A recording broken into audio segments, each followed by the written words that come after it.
Bonjour et bienvenue dans la chaîne Mathématiques Sciences. Aujourd'hui, je vais présenter et expliquer une nouvelle vidéo, cette vidéo en mathématiques, dans laquelle ici nous allons plutôt revoir comment on peut additionner et soustraire des fractions, mais cette fois-ci avec des nombres relatifs. Oui, parce que là pour l'instant on avait vu ça dans le cas avec seulement des nombres positifs, qui étaient des nombres entiers en général. Là maintenant on va s'intéresser aux nombres négatifs, ok. Comment on peut additionner des fractions ou bien soustraire des fractions, ok, avec des nombres négatifs positif, en fait, le tout mélangé. Ok. Alors bon, du coup, je vous laisse mettre la vidéo en pause et réaliser ces quatre calculs. Et puis on va tout simplement détailler comment ça marche. Sur ce donc, c'est parti mon kiki. Donc on va commencer par le premier calcul qui est moins 1 cinquième plus 4 cinquièmes. Alors là, il n'y a rien de ultra compliqué. Il y en a qui, quand ils lisent, l'effet qu'ils lisent ça déjà, ça leur complique la tête. Mais en fait, il n'y a rien de compliqué là-dedans. Je vous explique. Alors du coup, en fait, ceci, le calcul A, c'est la même chose que moins 1 plus 4 de tout sur 5. Ce qui fait que le calcul A est égal donc à moins 1 plus 4. Donc en gros, vous avez perdu 1 euro, mais vous en gagnez 4. Ce qui veut dire que vous avez donc gagné un trou de 3 euros. Et donc, c'est égal à 3 cinquièmes. Ok. Voilà. Donc là, en gros, rien de très compliqué. C'est-à-dire le moins, en fait, quand vous l'avez là, c'est la même chose que quand vous l'avez en haut ou quand vous l'avez en bas. Donc là, un nombre moins A sur B, c'est la même chose qu'un nombre A sur moins B, ou bien la même chose que le nombre moins la fraction A sur B. Ok. Voilà, voilà. Donc on peut très bien le voir ici sur cette image. Voilà, c'est équivalent, c'est la même notation.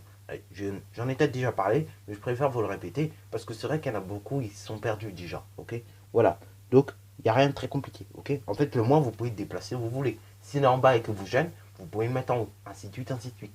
Il y en a déjà, je leur dis ça gêne. Mais vous allez voir, si vous pratiquez un peu, et ça va devenir réflexe automatique.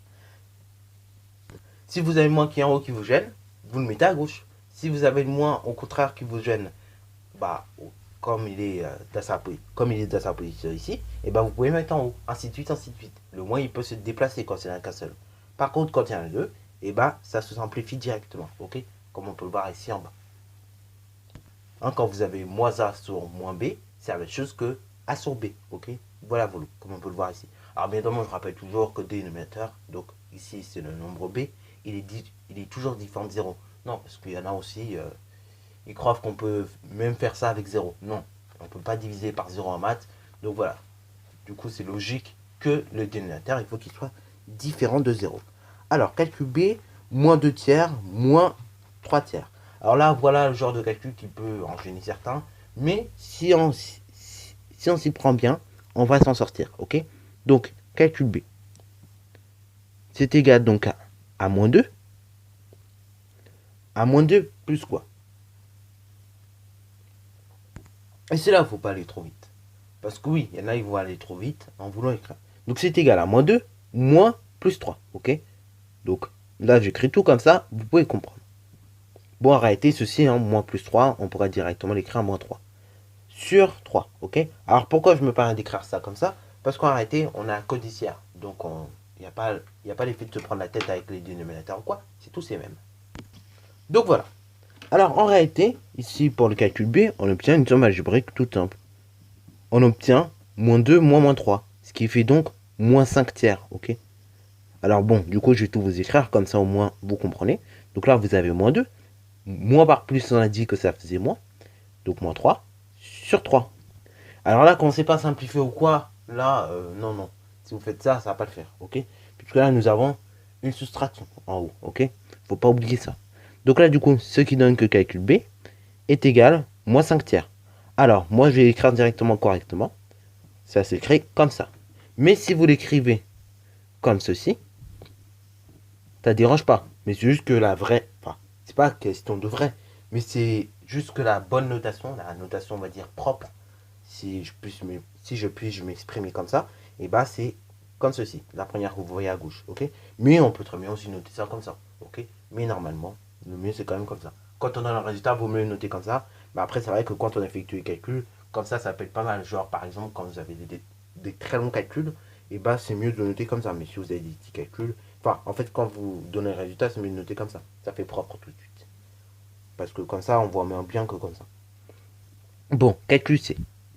Calcul C, moins 1 tiers, plus 5 sixièmes.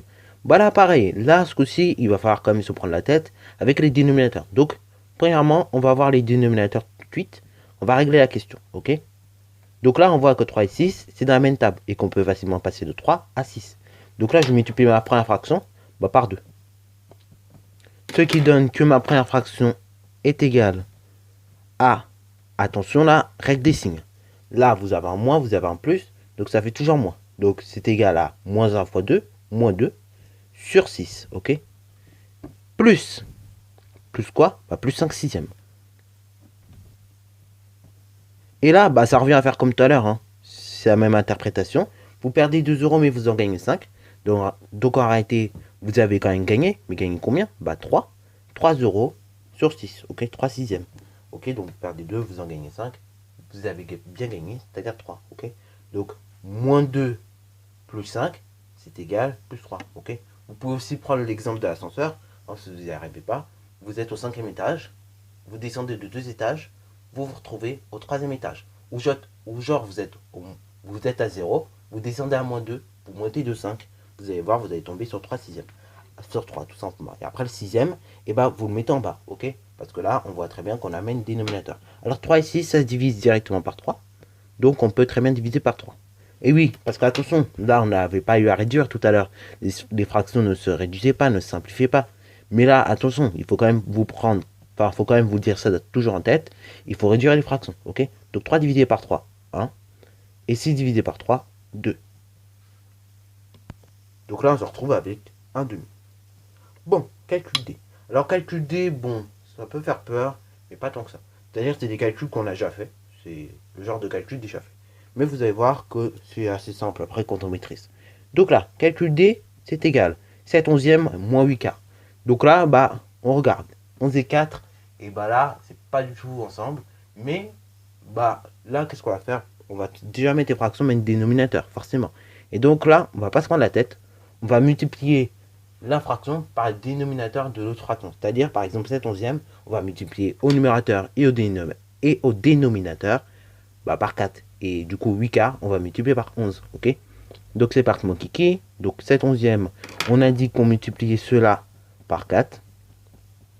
Tandis que 8 quarts, on a dit qu'on multipliait cela par 11. Ok?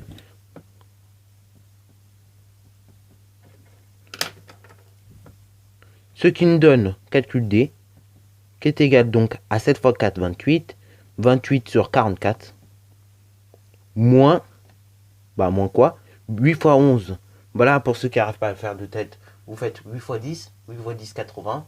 Plus 8, 88. Ok? Après, il y en a qui connaissent le résultat directement, mais voilà. Hein, pour ceux qui n'y arrivent pas, je vous donne la méthode normalement qu'il faut. Là, pareil, 4 fois 11, il y en a qui ont du mal aussi, il y en a qui connaissent le résultat. Vous faites 4 fois 10, 40. Plus 4, ça fait donc 44. Voilà. Petite méthode comme ça, toujours intéressant de savoir. Comme ça peut aider éventuellement certains à calculer. Alors après, on soustrait tout simplement. Alors là, vous voyez, 28. Après, je perds 88. Et du coup, j'ai bien perdu. Ok? Puisque là, on voit que 28, c'est beaucoup moins grand que 88 en termes de distance à 0. Ok? Et là, du coup, c'est moins 88. Donc là, le moins 88, il va l'emporter. Ok? Alors là, si vous avez du mal, prenez l'exemple de l'ascenseur, toujours. Ok? Donc en gros, vous êtes au 28e étage. Et donc, du coup, vous descendez de 88 étages. Ok? Donc, au combien d'étages vous êtes? Ok? Voilà, si vous avez du mal à faire comme ça, faites-le. Enfin, si vous avez du mal à calculer directement, faites-le comme ça. Ok? Et quand vous effectuez 28 moins 88, vous trouvez donc moins 60. Ok? Alors là, pareil, si vous avez du mal à faire dans ce sens-là, vous pouvez faire aussi dans l'autre sens. Juste après, il faudra faire attention au signe. Donc si vous avez du mal à faire 28 moins 88, un conseil que je vous donne, faites-le, retournez l'opération. C'est-à-dire, vous faites 88 moins 28, vous trouvez 60. Sauf que le problème, vous voyez, ça vous l'avez retourné. Donc, du coup, vous vous retrouvez avec un signe plus. Donc, après, au niveau du signe, au lieu de mettre un signe plus, vous mettez un signe moins. Ok? C'est un petit conseil que je vous donne aussi parce que ce genre de choses, souvent moi je suis confronté à ce genre de choses et du coup, par moment, c'est vrai que donner un calcul dans un sens, c'est pas, je veux dire, par exemple, si on vous donne 35 moins 130, c'est compliqué, tu vois, à faire de tête. Donc du coup, en général, moi, je retourne l'opération. Donc je fais 130 moins 35 et 130 moins 35, je vais te répondre automatiquement 95. Et après, comme je sais que j'ai retourné l'opération, et bah je vais pas te répondre juste 95, je vais te répondre moins 95, ok? Parce qu'à la base c'était donc, on avait dit 35 moins 130, ok? Voilà, donc ça c'est une petite méthode que je vous donne, comme ça au moins vous êtes jamais, enfin, au moins vous galérez pas trop à calculer, parce que c'est vrai que les opérations par exemple quand on vous donne dans un sens, c'est pas toujours facile.